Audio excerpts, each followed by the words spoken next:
मंडळी रामराम। तूर पिकामध्ये जेवढेही लाल प्रकारचे व्हेरायटी आहेत, बियाणे आहे, त्यामधलं सर्वात लोकप्रिय आणि शेतकऱ्यांची ज्याला जास्त मागणी असते, चर्चा असते, ते म्हणजे अंकुरचं हे चारू बियाणं।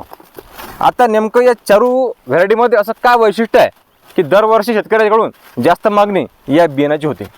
सविस्तर माहिती आजच्या व्हिडिओमध्ये आपण पाहणार आहे, कारण मागच्या 5 वर्षापासून आपण हे व्हेरायटी आपल्या शेतामध्ये लावत आहे आणि चांगलं उत्पादन जे आहे ते घेत आहे। म्हणून खरीच माहिती या व्हिडिओमध्ये आपण सांगणार आहे। म्हणून व्हिडिओ पूर्ण पहा, लाईक करा आणि शेतकरी बांधवांना शेअर करा, म्हणजे चांगली माहिती त्यांना भेटायला पाहिजे। आणि सबस्क्राईब करून घ्या, जेवणाचं बटन आहे काळा कलरचं ते दाबून द्या आणि सबस्क्राईब करून घ्या, म्हणजे रोजचे व्हिडिओ शेतीचे तुमच्यापर्यंत येत राहतील।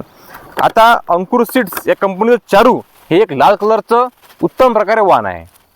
आता या वाणाचा कालावधी पाहिला तर 160 ते 170 दिवस याचा कालावधी आहे, ठीक आहे ना। आता हलकी, मध्यम ते भारी तिन्ही प्रकारे जमिनीमध्ये चांगली सेट होणारी हे चारू तूर आहे।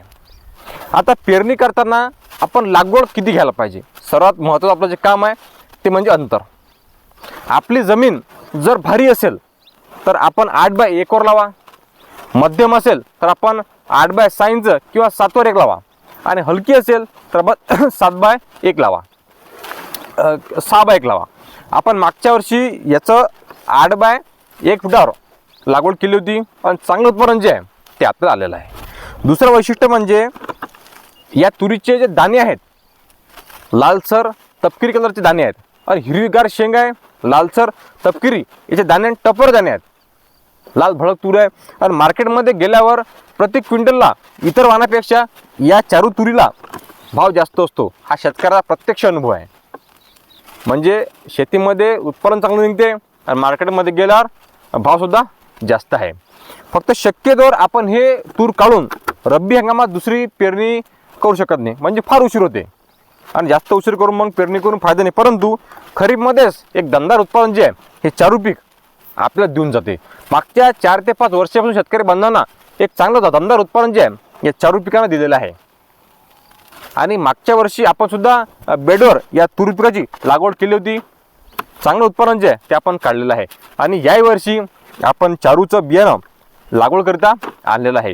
जेवढेही तूर पिकामध्ये लाल तुरीचे बियाणं असतील, व्हेरायटी असतील, तेव्हा BDN 716 असो, गोल्ड 100 असो किंवा मग लक्ष्मी असो आणि चारू, त्यामुळे सध्या तरी मार्केटमध्ये चारूचं आहे हे टॉप टार्किंग चाललेली आहे। आणि खास करून विदर्भातल्या शेतकरीची आवड जी आहे प्रथम ती चारूलाच आहे, कारण पूर्णपणे वातावरणाला, जमीनला टाटकीने सूट झालेली आहे। कोणत्याही प्रकारे जमिनीमध्ये तूर टाटकी येते। आपल्या जमिनीचा जर पाण्याचा निचरा हा बरोबर होत नसेल, पाणी थांबत असेल, तर आपल्याला बेड पडून याची पेरणी करावी लागेल। कारण की तुमची जमीन कितीही चांगली असो, त्यामध्ये जर पाणी थांबलं तर तूर पिकाचे आणि पाण्याचे हे 36चे आकडे आहेत। तुमच्या वावरामध्ये तूर शक्यतो येणार नाही, पण तुम्ही जर बेड पाडले तर तुम्ही तूर घेऊ शकता। चारूचं वैशिष्ट्य म्हणजे याच्या रोगराई कमी येते, फळे खाणारी अडी किंवा एखादा प्रादुर्भाव झाला तर ज्यावर रोगराई कमी येते। आणि दुसरं म्हणजे झुडपी वाढणारी आहे आणि जास्त फांद्या आहेत आणि मर रोगाला प्रतिकार आहे। जास्त मर रोग या चारूवर त्या ठिकाणी येत नाही। मागच्या वर्षापासून पाहिलं धुवारीमुळे प्रचंड हाल जे आहे हे तूर पिकात झाले, परंतु याचं वैशिष्ट्य आहे की जास्त रोगराई येतच नाही, मर रोगाला प्रतिकार आहे। आणि जर समजा मर रोगानं आपला पूर्णपणे फुल जे हे गेलं तर डबलचा बहार या चारू पिकाला येते, याचा प्रत्यक्ष अनुभव घेतलेला आहे। म्हणून 100% खरीच माहिती आपण सांगण्याचा प्रयत्न त्या ठिकाणी करतो आणि म्हणून शेतकऱ्याचा विश्वास चारूसोबत जुळलेला आहे। सध्या मार्केटमध्ये सगळ्याच प्रकारचे बियाणं उपलब्ध आहे। आपण मागच्या वर्षी चारूची लागवड केली होती काय? आपल्याला एकरी उत्पादन किती आलं कमेंट करून नक्की सांगा। आणि यावर्षी तुम्ही अंकुरची चारू हे बियाणं जे आहे हे लावणार आहे काय? कमेंट करून नक्की सांगा, म्हणजे इतर शेतकरी बांधव असतील त्यांना फायदा होणार आहे। मागच्या वर्षी तुम्हाला ॲव्हरेज किती आला ते पण अवश्य सांगा। धन्यवाद। या व्हिडिओमध्ये आपण थांबणार येतच, परत भेटूया नवीन व्हिडिओमध्ये नवीन माहिती घेऊन। रोजच्या शेतकऱ्यांना चांगली माहिती द्यावी हाच आपला प्रामाणिक प्रयत्न आहे आणि म्हणून रोज आपले व्हिडिओ त्या ठिकाणी चालू आहेत। लवकरच सर्व बियाणं जे आहे ते आपण एक करून आणत आहे।